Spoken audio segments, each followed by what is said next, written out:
여러분, 생각해 보신 적이 있으신가요? 만약 지금 이 순간 당신이 깊은 절망에 빠져 있고 누구의 손길이라도 간절하게 필요한 상황이라면 말입니다. 그럴 때 하늘에서 찬란하게 빛나는 신령한 존재가 내려와 당신을 구해주는 것이 아니라 당신 곁에 늘 있던 평범한 사람들, 친구나 부모님, 혹은 우연히 마주친 낯선 이가 따뜻한 손길을 내밀어준다면 어떨까요? 불교에서는 바로 그런 존재를 응심보살이라 부릅니다. 응심보살은 중생의 고통에 응하여 다양한 모습으로 이 세상에 나타나는 보살을 뜻합니다. 그 중에서도 가장 널리 알려지고 많은 사람들의 마음속 깊이 자리 잡은 존재가 있습니다. 그분이 바로 관세음보살입니다. 세상의 소리를 듣고 그 소리에 응하여 고통을 덜어주는 자비의 보살이지요.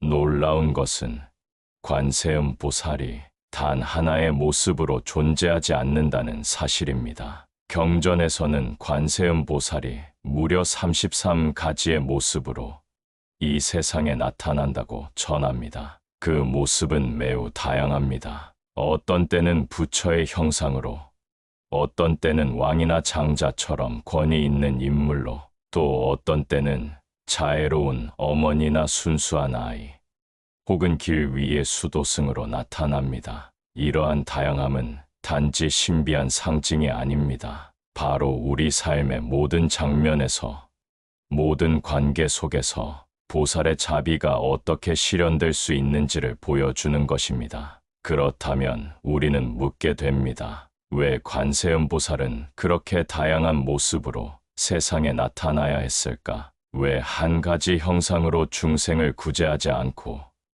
그렇게도 무수한 모습으로 응해야 했을까? 오늘 우리는 그 질문에 함께 답을 찾아보려 합니다. 관세음보살의 33응신이 담고 있는 깊은 의미를 살펴보며 보살이 어떤 방식으로 우리 삶 가까이에 존재하는지를 되새겨 보겠습니다. 그리고 그 가르침 속에서 우리가 이 혼란스러운 세상에서 어떻게 현실적인 지혜와 자비의 위로를 얻을 수 있을지 함께 알아보겠습니다. 지금 이 순간 우리도 어쩌면 누군가에게 관세음보살의 한 모습으로 응하고 있는지도 모릅니다. 우리가 관세음보살을 이야기할 때 가장 많이 인용되는 경전이 있습니다. 바로 묘법연화경.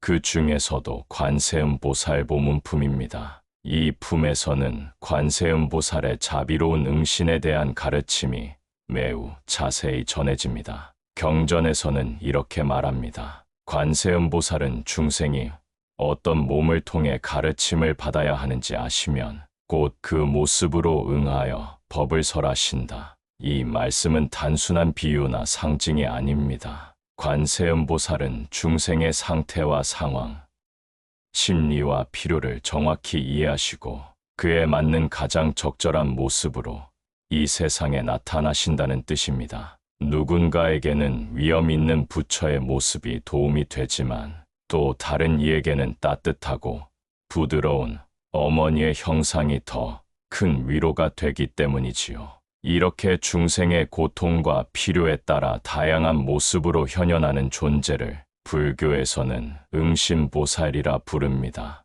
부처나 보살이 중생을 교화하고 돕기 위해 자신의 본래 형상을 잠시 내려놓고 적절한 모습으로 변하여 나타나는 것을 말합니다. 관세음보살은 이렇게 말씀하십니다. 만일 중생이 부처의 모습으로 법을 깨달아야 한다면 나는 부처로 나타난다. 그들이 어머니의 사랑이 필요하다면 나는 자애로운 여인의 모습으로 응하여 다가간다. 이러한 가르침은 우리에게 큰 감동을 줍니다. 보살은 결코 높은 하늘 위의 존재가 아닙니다. 그분은 우리의 고통을 살피고 우리의 눈높이에 맞추어 가장 친근하고 구체적인 모습으로 우리 삶 한가운데 오시는 분입니다. 법화경에서는 관세음보살이 나타나는 33가지의 모습이 등장합니다. 비록 경전에서 하나하나 세세히 설명하고 있지는 않지만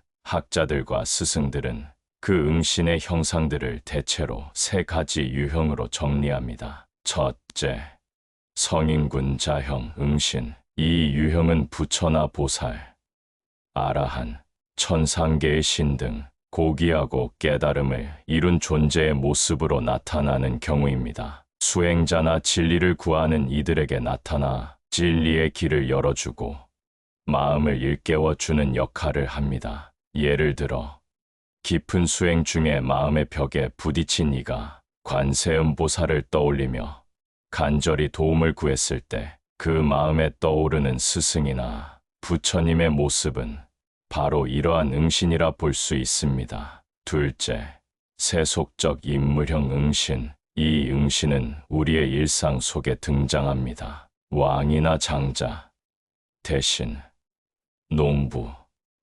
의사, 어머니, 젊은 여성, 아이 등 지극히 평범하고 현실적인 인간의 모습으로 나타나 중생의 삶을 보호하고 실질적인 도움을 주는 형상입니다. 예를 들어 어려운 시기에 도움을 주는 친구, 삶의 방향을 제시해주는 선생님, 가족의 아픔을 함께 견디는 이유, 그들은 모두 관세음보살이 중생에게 가까이 다가가기 위해 택한 모습일 수 있습니다. 이런 응신은 특히 중장년층이 공감하기 쉽습니다. 왜냐하면 인생의 고비마다 만난 사람들, 말없이 곁을 지켜준 가족이나 스승의 모습 속에서 관세음보살의 자비를 떠올릴 수 있기 때문입니다. 셋째, 고통 속 존재형 응신. 놀랍게도 관세음보살은 때로는 노인, 병자, 죄수, 거지의 형상으로도 나타난다고 합니다. 이 모습들은 중생의 고통을 그대로 함께 짊어지고 그 고통 속에서 연민과 자비를 실현하는 응신입니다. 예를 들어 병실에서 만난 환자들 사이의 깊은 공감, 형벌을 받은 이의 눈에서 보이는 진심 어린 후회, 거리에서 마주친 노숙자의 침묵 속에서 우리는 어쩌면 보살의 응신을 마주하고 있는지도 모릅니다. 이처럼 관세음보살은 결코 멀리 있는 신적인 존재가 아니라 우리 삶의 가장 현실적인 순간, 가장 절실한 자리에 가장 인간적인 모습으로 함께하고 계십니다. 이제 우리는 질문하게 됩니다. 관세음보살은 왜 이렇게도 다양한 모습으로 나타나야 했을까? 그 이유는 단 하나입니다. 자비는 단 한 가지 방식으로는 모두에게 닿을 수 없기 때문입니다. 사람마다 삶의 방식이 다르고 고통의 이유도 위로를 받는 방식도 다릅니다. 그래서 보살은 그 다양함을 수용하고 포용하며 모든 존재에게 맞는 모습으로 응하여 나타나시는 것입니다. 바로 그 점에서 33응신은 단지 관세음보살의 상징이 아닌 우리 모두가 자비를 실천할 수 있는 방향성과 가능성을 보여주는 거울입니다. 이제 우리는 중요한 질문 앞에 서게 됩니다. 과연 오늘날 이 복잡하고 빠르게 흘러가는 현실 속에서 우리는 어떻게 관세음보살의 응신을 만날 수 있을까? 어떤 사람들은 말합니다. 그건 신화일 뿐이다. 현실에서 어떻게 그런 보살을 만날 수 있겠는가? 하지만 깊이 들여다보면 보살은 언제나 가장 평범한 모습으로 우리 곁에 있었습니다. 오히려 너무 가까이 있었기에 우리는 그 존재를 알아차리지 못했을 수도 있습니다. 자식이 힘들 때 곁을 지켜주는 부모, 가장 먼저 떠오르는 모습은 부모의 사랑입니다. 자식이 인생의 어려움 앞에서 고통스러워할 때 그 옆에서 묵묵히 손을 잡아주고 밤을 지새우며 등을 쓸어주는 부모의 모습. 이것은 단지 가족의 차원을 넘어선 깊은 자비의 응신입니다. 관세음보살은 때로는 바로 그런 가까운 혈연의 모습으로 나타납니다. 그 사랑은 아무 대가도 바라지 않으며 필요한 순간에 조용히 다가와 마음을 안아줍니다. 모르는 사람이 건넨 따뜻한 말. 또 한 번 우리가 보살을 만나는 순간은 전혀 모르는 사람의 친절 속에서 찾아옵니다. 길에서 넘어졌을 때, 주저없이 손을 내밀어 일으켜주던 누군가가 있었던 기억. 지하철에서 눈물을 삼키고 있을 때 조용히 휴지를 건네주던 낯선 이의 손길. 그 순간 우리는 느꼈을지도 모릅니다. 이 사람은 나를 이해하지 못할 텐데 왜 나를 이렇게 도와줄까? 그 순간 바로 그 평범한 사람이 관세음보살의 응신이었던 것입니다. 보살은 신비한 형상이 아니라 평범함 속에 깃든 특별함으로 우리 삶 속에 스며듭니다. 상담사, 의사, 친구의 조언, 그리고 우리 인생의 전환점에는 종종 상담사, 의사 또는 친구의 한마디 조언이 방향을 바꾸는 순간이 있습니다. 내 이야기를 진심으로 들어주고 눈을 바라보며 당신은 괜찮다고 말해주는 그 따뜻함, 그것이 때로는 고통의 밑바닥에서 건져 올리는 생명의 손길이 됩니다. 관세음보살은 결코 저 먼 세계의 존재가 아닙니다. 우리가 아픔 속에 부르짖을 때 그 소리에 응하여 이렇듯 가장 현실적인 모습으로 우리 곁에 다가오십니다. 이제 관세음보살의 응신을 살펴보며 우리 마음속에 다시금 떠오르는 큰 깨달음이 하나 있습니다. 그것은 바로 보살은 외부에만 존재하지 않는다는 사실입니다. 화엄경에서는 이를 명확하게 설하고 있습니다. 모든 중생이 본래 불성을 지니고 있다. 이 가르침은 곧 우리 모두가 누군가에게 관세음보살의 한 응신이 될 수 있다는 위대한 가능성을 말해줍니다. 보살은 먼 곳에서 찾는 이상적 존재가 아닙니다. 우리가 삶 속에서 자비를 실천할 때 그 순간 바로 우리가 누군가에게 보살이 될 수 있는 것입니다. 말 한마디에 자비를 담기 가장 쉬우면서도 가장 중요한 실천입니다. 무심코 내뱉는 말 한마디가 누군가에게는 큰 상처가 되고 또 한마디의 따뜻한 말이 깊은 위로가 되기도 합니다. 괜찮아. 내 잘못이 아니야. 이 말 한마디에 담긴 자비심은 그 자체로 치유의 응신이 됩니다. 도움이 필요한 이에게 먼저 다가가기. 관세음보살은 누군가가 나를 부르면 그 부름에 반드시 응한다고 하셨습니다. 우리가 주변을 돌아보고 작은 고통의 신호에 귀 기울일 수 있다면 그 자체가 응신의 삶입니다. 말없이 고통을 겪는 동료에게 다가가 말없이 커피 한 잔을 건네는 일. 어쩌면 그것이 가장 진실한 관세음보살의 응답일 수 있습니다. 나 자신에게도 자비 베풀기. 많은 이들이 남을 위할 줄은 알지만 정작 자기 자신에게는 가혹한 비난과 채찍질을 멈추지 못합니다. 하지만 자비는 남을 향한 것만이 아니라 자기 자신을 향한 수용과 용서에서도 시작됩니다. 스스로를 따뜻하게 바라보며 실수했을 때 괜찮아.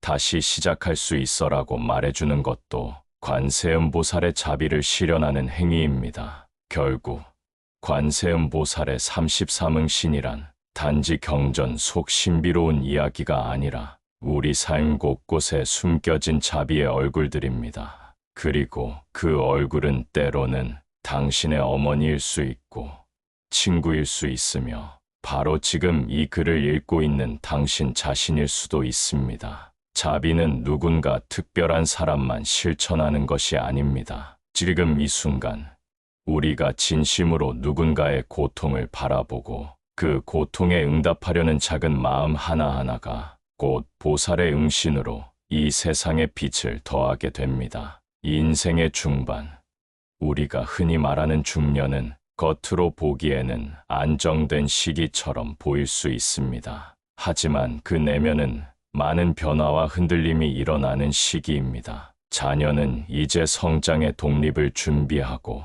부모는 점점 노쇠해져 돌봄이 필요한 존재가 됩니다. 직장이나 사회에서의 역할도 점차 바뀌며 자신의 존재 의미에 대한 깊은 질문과 회의가 찾아오는 시기이기도 하지요. 이처럼 중년의 삶은 누구에게나 길을 잃기 쉬운 시기입니다. 마음속에서는 이런 질문이 자주 올라옵니다. 내가 정말 잘 살고 있는 걸까? 이제 나는 어디로 가야 하지? 무엇을 위해 이렇게 달려왔을까? 그 모든 고통과 불안, 외로움 앞에서 불교의 가르침, 그리고 관세음보살의 자비는 이렇게 응답합니다. 내가 나를 진심으로 부르면 나는 어디든지 달려가겠다. 이 말은 단순한 신앙의 약속이 아닙니다. 삶이 흔들릴 때, 마음이 무너질 때, 우리가 누군가에게 자비로운 손을 내밀고 또 다른 이가 우리에게 다가와 줄 수 있다는 깊은 관계적 자비의 선언입니다. 중장년층에게 불교는 기도하라는 말만 하지 않습니다. 이제는 내가 누군가에게 관세음보살의 응신이 되어줄 차례라고 이야기합니다. 내가 받은 자비와 위로를 이제는 누군가의 고통 속에 함께하며 내 안에서 다시 피워내야 할 때입니다. 그렇게 내가 누군가의 응신이 되어주는 삶을 살 때 신기하게도 내 삶 역시 자비롭게 치유되고 더욱 깊어집니다. 보살행이란 거창하고 특별한 일이 아닙니다. 당신의 말 한마디, 따뜻한 눈빛, 작은 관심이 어느 누군가에게는 이 세상에서 가장 절실한 구원이 될 수 있습니다. 여러분께 꼭 드리고 싶은 말씀이 있습니다. 관세음보살은 33가지 모습으로 중생을 구제하시지만 그 33가지 모습 중 하나는 바로 지금 이 글을 읽고 있는 여러분입니다. 우리는 종종 보살을 먼 존재, 특별한 수행자, 신비로운 존재로 여깁니다. 하지만 가만히 돌아보면 우리 역시 누군가의 삶 속에서 이미 관세음보살의 한 모습으로 응하고 있었던 적이 있을지 모릅니다. 어린 자녀의 눈물을 닦아준 날, 아픈 부모님의 손을 잡고 병원에 함께 갔던 날, 좌절한 친구의 이야기를 묵묵히 들어주었던 순간, 그 모든 순간들이 바로 자비의 응신, 보살의 현현이었습니다. 자비는 특별한 능력이 아닙니다. 진심 어린 마음 하나, 고통에 반응하고자 하는 따뜻한 의지 하나만으로도 우리는 모두 보살의 길을 함께 걸을 수 있습니다. 그러니 자신을 작게 보지 마십시오. 이 세상에 자비의 한 조각이 필요한 바로 그곳에서 당신의 존재가 응심보살의 역할을 하고 있다는 사실을 잊지 마시기 바랍니다. 지금 이 순간 누군가의 눈물을 닦아줄 수 있는 마음을 품고 있다면 당신은 이미 관세음보살의 또 하나의 모습입니다.